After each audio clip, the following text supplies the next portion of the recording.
Good evening, everyone. I'm Richa Sarah, founder and editor-in-chief Responsible Hospitals, and today I would like to welcome all of you on our Insta Live session. And as I always come up with a new, different kind of topic, and today's topic is all about infertility, stress, and how it happens to be importance of the nutrition in your life.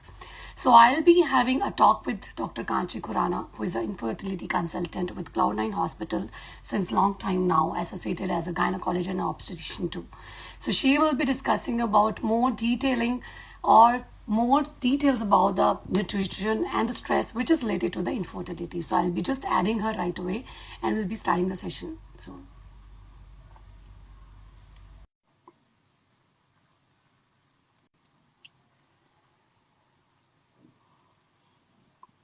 So she will be, good evening, Dr. Kanchi. How are you doing? Hi, Richa. How are you? I'm good. I'm good. Thank you.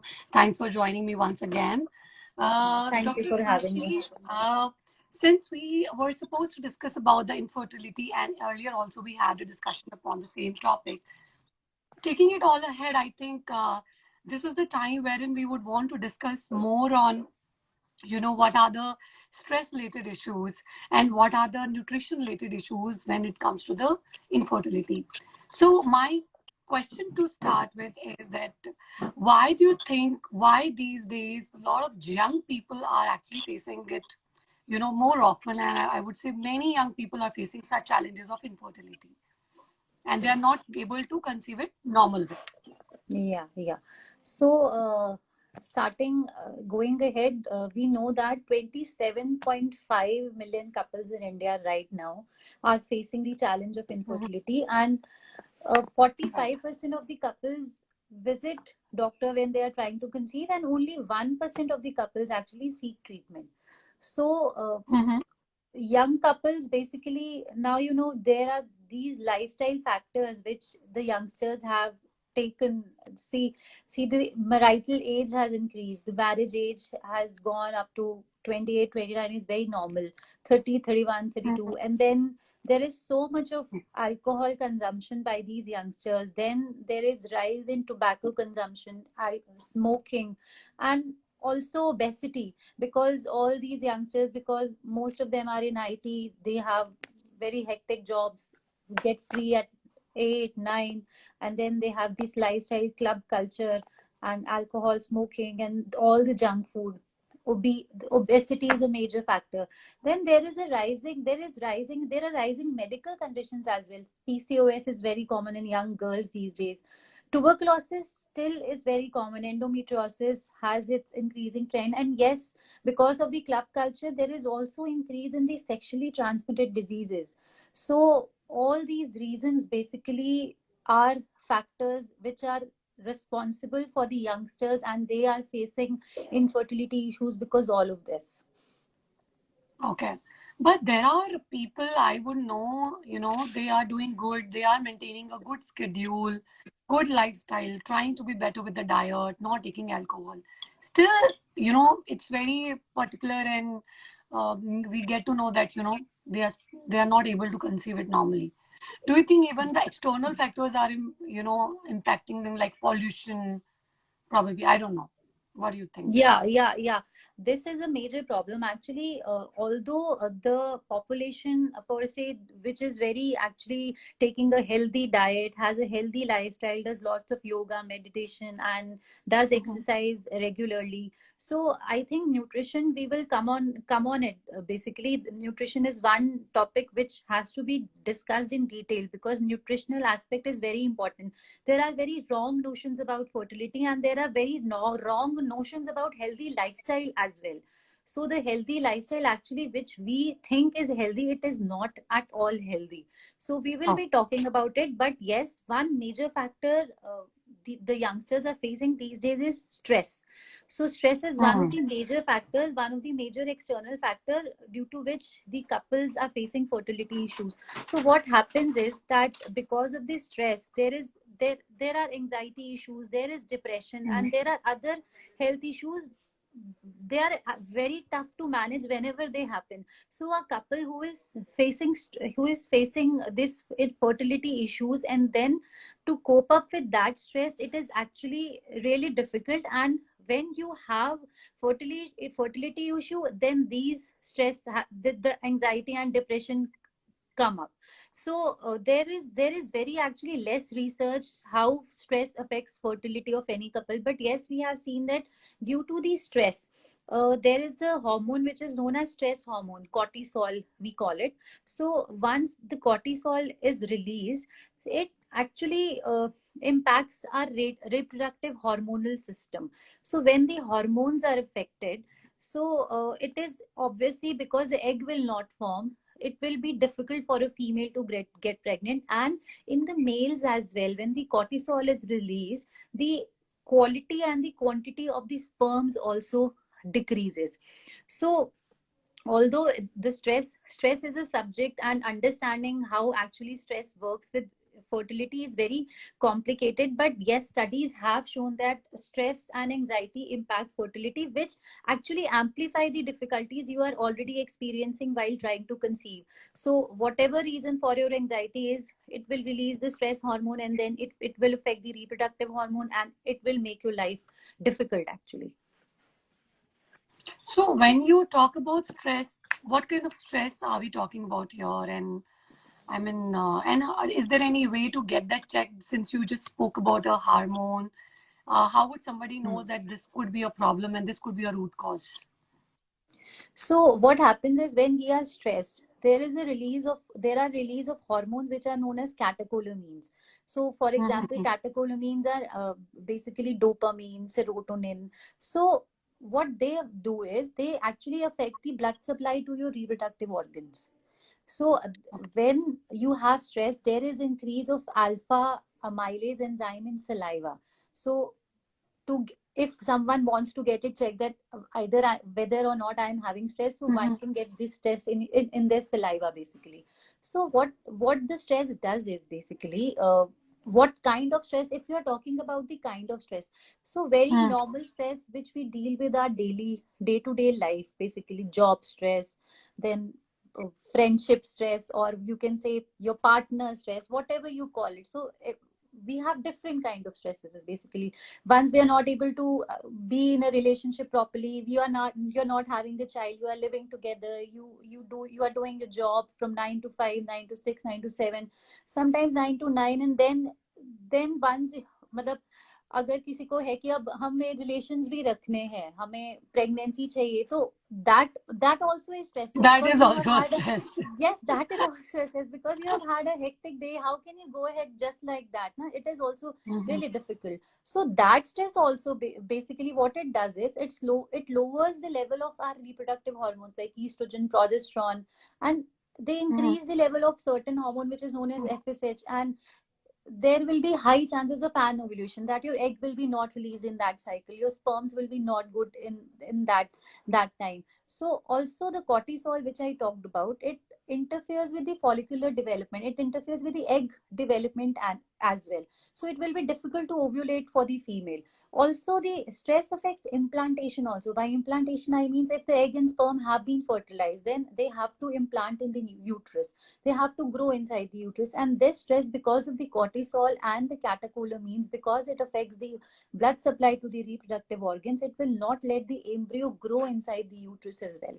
So the stress can be any form of stress.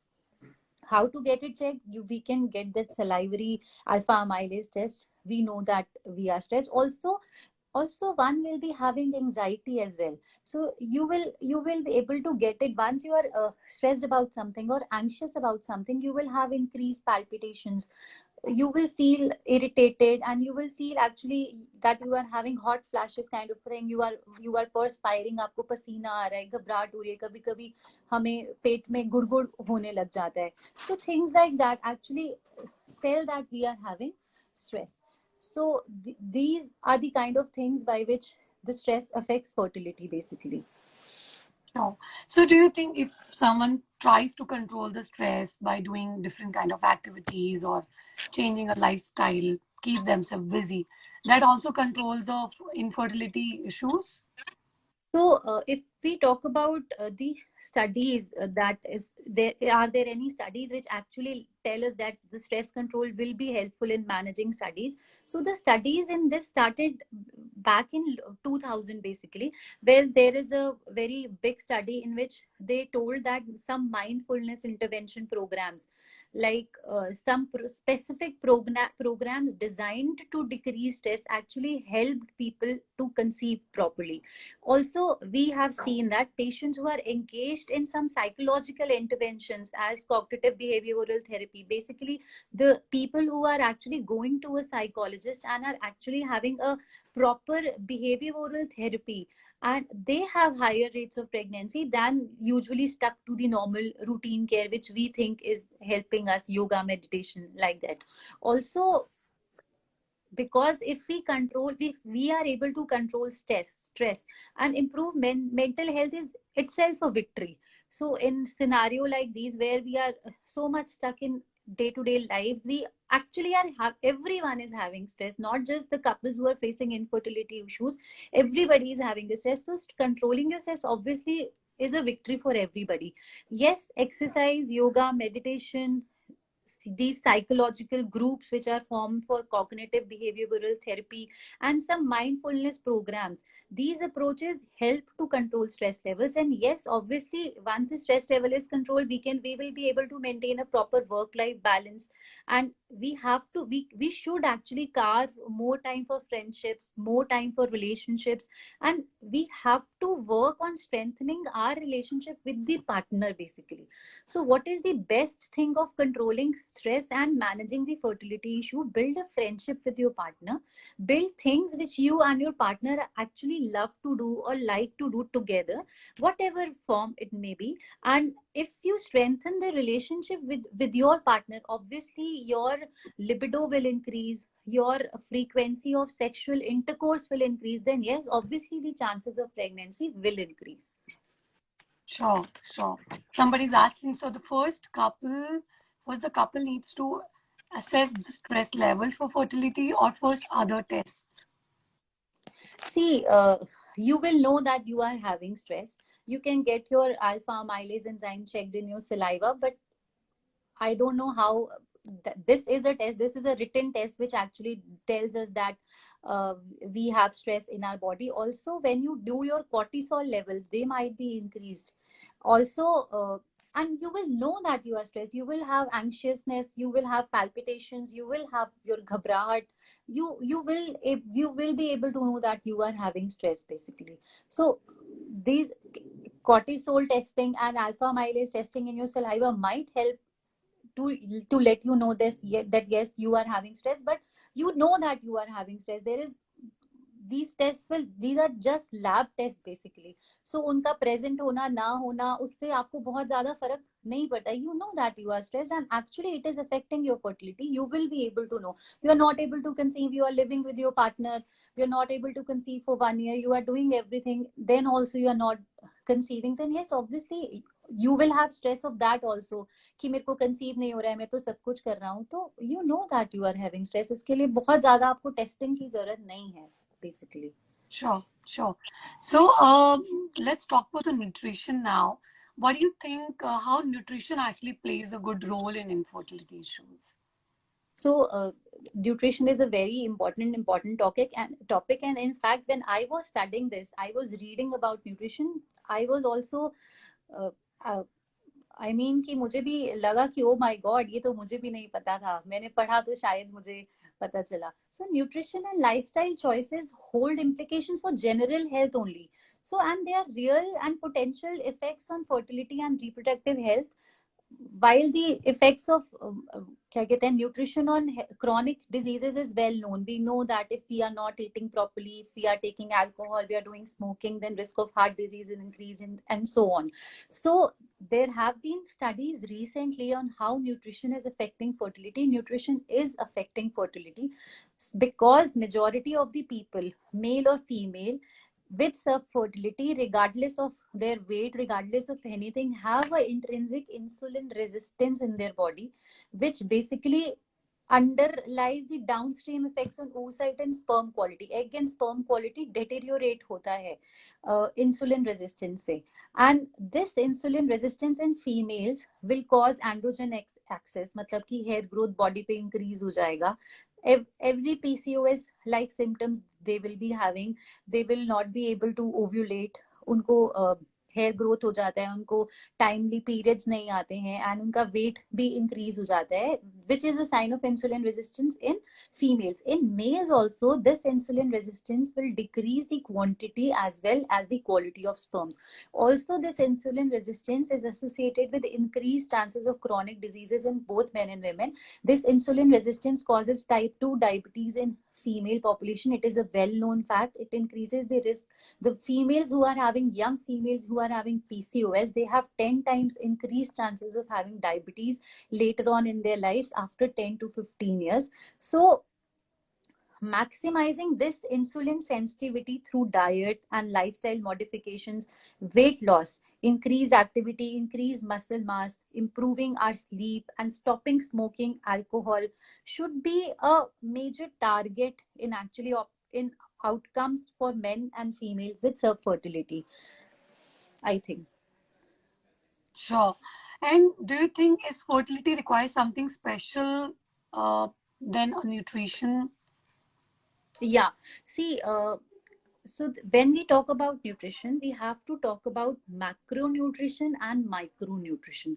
So if we are talking about macronutrients are carbohydrates, proteins, fats, and the fiber which we have to include in our diet. The micronutrients will involve all the micronutrients, basically aluminium, zinc, iron, iodine, and other selenium, and these micronutrients which are vitamin D, which are required for our body. If we talk about macronutrition, the most important aspect which we actually do not emphasize, and we actually think that if we remove the carbohydrate intake from our diets, or if we remove the fat intake from our diets, our weights will decrease, and it will help to improve our fertility, because they will decrease our weight, and decreasing weight is helpful for fertility. So benefits of weight reduction are obviously well documented everywhere, but the optimal diet composition or macronutrient ratio proportions of fat, protein, and carbohydrates affects the outcome of the fertility. So there are many studies which show that improved glucose insulin homeostasis helps to improve fertility. And how will we improve this glucose homeostasis? We have to take diets which are not very less in carbohydrates. We have to take carbohydrates in 1/4 of a diet. Like if we have a plate, 1/4 of your plate should have carbohydrates, 1/4 of your plate should have proteins, and other half of your plate should involve vegetables and fiber. The carbohydrate from your diet will not at all help actually to improve the fertility. Carbohydrate has to have 30 to 35% of the composition of your diet. And yes, but the carbohydrate has to be in form of a low glycemic index carbohydrate. So there are certain things which increase the level of glucose in our body, which we call high glycemic index foods, and there are certain foods which actually do not increase our sugar to that much level. They are known as low glycemic level foods. So what the high glycemic levels of foods are, basically the things which we think actually are healthy. So the breakfast cereals are the most unhealthy of the carbohydrates. They have a very, very high glycemic index. The cornflakes which we take in our breakfast, it has the highest glycemic index. If we talk about breads, white bread will also have a high glycemic index. So the foods which actually have low carbohydrate index are our normal roti. So a normal roti or chapati, which we normally take in our diets, it is a low glycemic index carbohydrate. Rice, which we take in our diets, has not a very high glycemic index. Brown bread, yes, also has a low glycemic index. And if you talk about oats or if you talk about jowar and bajra, they also per se have a low glycemic index. Okay. Very interesting thing which I got to read, this spaghetti or the pasta which we take, this also Mm-hmm. has a very low glycemic index, and they Is are it? actually healthy. Yes, they are actually healthy to take I'm in. knowing it for the first time. Yes, I also knew it for the first time. I always thought that the pasta which Yeah. we take actually has a very high glycemic index and it is not healthy, but it is not true. The pasta or a Okay. spaghetti, which is basically of suji or wheat, they have a low glycemic index. In fact, they have Okay. less glycemic index than that of our roti also.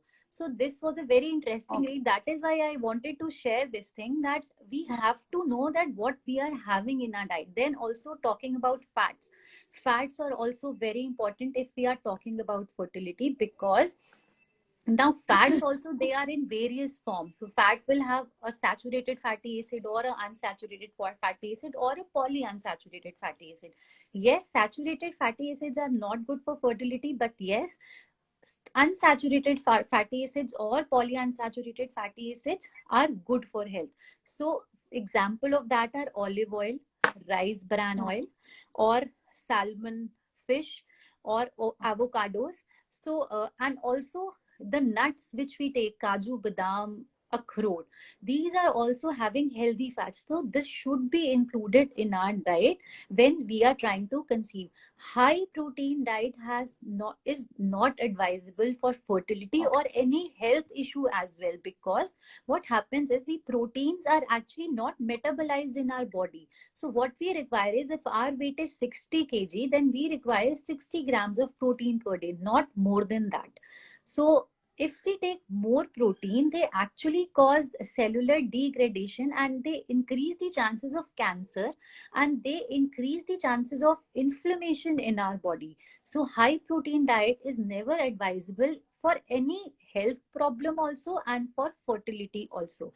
And yes, we have to include lots of vegetables which work as fiber and they provide us micronutrients as well. So balanced diet, having carbohydrates, having fats, having protein also is required. It is not ऐसा नहीं कि protein बिल्कुल नहीं लेना है, but yes, बहुत ज्यादा With the नहीं भी right लेना amount है. of With quantity. right amount of protein is advisable. 1 gram per day आपका body weight के हिसाब से, whatever is your body weight, that Mm-hmm. much of protein is advisable. And we should basically, if we want to decrease that in glycaemic index और भी कम करना है, तो हम अगर ग्रेन्स और सीरियल्स और अगर हम फ्रूट्स वगैरह लेंगे तो उनका ग्लाइसेमिक इंडेक्स और भी कम होता है. They also are helpful for a fertility. This Sure. is talk about Fine. macronutrients. uh, Mm-hmm. if we talk about specific nutrients which control fertility in micronutrients, then micronutrients which are most important for fertility are iodine, iron, and folic acid in female partner, along with vitamin D. If we talk about the male partner, folic acid, zinc, and selenium are the most important factors for males. So if we talk about iodine, so there is a trend of not taking any dairy products. There is a trend of not taking iodized salt intake भी कम Mm-hmm. करना है हमको. So there is a tendency कि हमें ये सब चीजें नहीं लेना है. आयोडीन होता ही सिर्फ इसमें है. सो आयोडीन हमको मिलेगा डेयरी प्रोडक्ट से, आयोडीन हमें मिलेगा आयोडाइज Sure. सॉल्ट से, या हमें प्रोसेस्ड फूड से मिलेगा, ब्रेड से मिलेगा. So taking right amount of iodine is also important. So the बहुत कम अमाउंट में आयोडीन रिक्वायर्ड होता है. This is just 150 to 200 micrograms of iodine which is required per day for a body. But some of us, most of the young couples are even not taking that amount of iodine, because they think that dairy is not healthy for them, because they think that bread is not healthy for them, and they think that salt is also not healthy for them.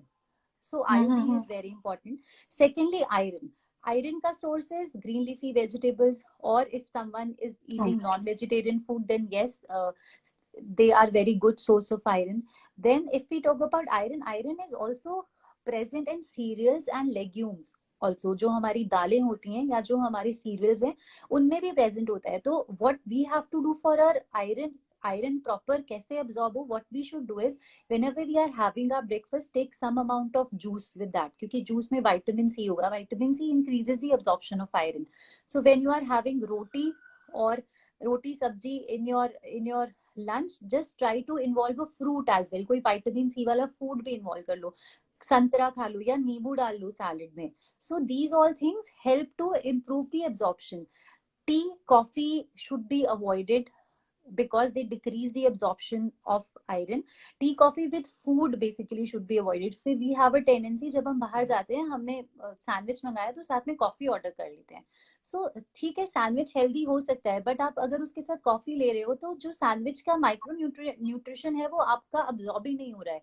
So it is not helping you. So if you want to take a sandwich, you take a juice with it or you take a fruit with it. So it will be beneficial for you. So this iron is very important. Then if we talk about folic acid is basically required for the DNA and RNA synthesis, and it is very naturally present in all the vegetables, all the fruits, nuts, beans, peas, dairy products, poultry, meat, eggs, and seafood. Spinach is a very good source. Then asparagus and Brussels, these are the foods with highest amount of folic acid, but we have to take them. Dairy is very important to take. Actually, many of the young people think that dairy is very harmful for them and dairy is actually not useful for them, but the dairy has everything. Dairy has folic acid, dairy has your iodine, dairy has your fat, dairy has carbohydrate. It is a very balanced sort of a thing to take. Basically milk or curd or yogurt, whatever form you like it, you take that. You should have the serving of dairy thing 1 or 2 times in your day. So this micronutrition is also very, very important. Sure. So I think having this understanding, it's making me feel that, someone should actually take a proper direction and a guidance from a doctor to understand, how much quantity is required for what and when is to be taken. Because knowing a lot about this and, getting more informative, I think people will get, confused with what to take and when and in what quantity. Because we don't have a habit to have measured meals. People who are following a strict diet, of course, these days dietitians are giving them a measure meals. So I think this is the time wherein probably a diet chart should be given to them, and then they can actually start following up.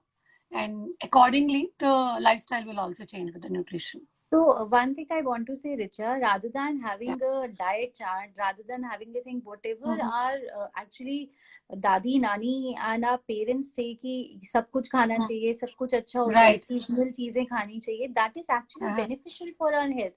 When we Okay. actually study and when we read this, actually whatever we are having in our Indian diets is actually very healthy. And जो भी हमारा system बना हुआ है, दाल और चावल खाना है, रोटी सब्जी कर्ड खाना है, सैलेड खाना है, actually these are having the right amount of balance in them, Okay. and they are actually very helpful for your normal healthy lifestyle. And if you include fruit with that, it is sone pe suhaga. So whatever normally at home you are having, everything will have is having nutrition. So we shouldn't Just don't avoid anything. restrict We should yourself. eat Yes, you should everything. not avoid. You should eat everything. You Awesome. should eat everything. In excess is bad. Everything in moderation is good. Eat Anyway, everything. yeah. Whatever is seasonal, have that. There is no such specific diet which we can prescribe and you can get pregnant. ऐसा कुछ नहीं है. बस yes, if you are having healthy balanced food, if you are taking proper nutrition, if you are not having that much stress, कुछ amount of stress आपको होएगा ही होएगा. But अगर आपका relationship अच्छा है अपने partner के साथ, अगर आप सब enjoy कर रहे हो अपने life को, अच्छे से सब कुछ अच्छा खा रहे हो, then yes, there may be some pathological reasons also of infertility. Go to a doctor, get yourself checked. अगर कुछ problem है उसको sort out करो, but maintain a healthy lifestyle. Healthy lifestyle हमें आज मतलब मेरे को भी पता चला कि क्या healthy है क्या healthy नहीं है. In fact, I think hopefully आपको भी पता चला होगा. So maintain that, and yes, it is very beneficial, and it helps in conception also. Sure. My last question to you is for the day, any specific advice you would want to give it to the young generation these days who are delaying it and waiting for the right time, planning for a home first, and then we will have a child in our life? What do you think about those people or anybody? Anybody who is actually So, trying to conceive and not going through. people who are actually trying to conceive, one, they should have a proper checkup from a good doctor, good fertility specialist, just to know whether or not सब कुछ सही है कि नहीं, कोई pathological reason तो नहीं है इनफर्टिलिटी का. इफ कोई पैथोलॉजिकल रीजन नहीं है, जस्ट क्योंकि तो हमारे पास टाइम नहीं है इंटरकोर्स करने का, या हम बहुत ज्यादा हमारा लाइफस्टाइल बिजी है, तो उसकी वजह से हमको प्रेगनेंसी नहीं हो रहा है, तो then it is a different thing. Then just what you have to do is maintain a good lifestyle, maintain healthy nutrition, quality diet, not quantity based diet, quality diet you have, because it lays the groundwork for not only the fertility, it will help you in your pregnancy also, because you will have a proper nutrition which the baby, आगे baby को grow करने के लिए भी nutrition चाहिए, so you should have a proper ground for that as well. Also, overnutrition or undernutrition during critical stages of the egg development, sperm development, or if you are pregnant, early fetal development, they affect the fetal growth and development as well. And the science of nutrition for optimal fertility is basically in its infancy. We do not know, we do not have studies. We are trying to now know how nutrition is related to fertility per se, but whatever knowledge, current knowledge we have, it is sufficient. It is sufficient to tell us that we have to promote a healthy diet, a healthy lifestyle. We have to have a judicious macronutrient supplementation and a judicious micronutrient supplementation to maximize our chances of conception. Also, we need to stay happy, we need to stay positive, and the most important thing, we have to maintain a healthy relationship with our partner. Don't just be like that कि Do it for the sake of doing it. इसकी वजह से नहीं हो रहा है, ये नहीं करती है या ये नहीं करता है, इसके पास टाइम नहीं है या उसके पास टाइम नहीं है. That doesn't help. If you maintain a proper happy relationship, happy friendship with your partner, it works wonders and people are able to conceive easily. Done. Thank you so much, Dr. Khatri. I think it was really, really informative today. Very insightful. Thank you. Thank you. Thank you. Take care. Bye. You too. Take care. Bye-bye.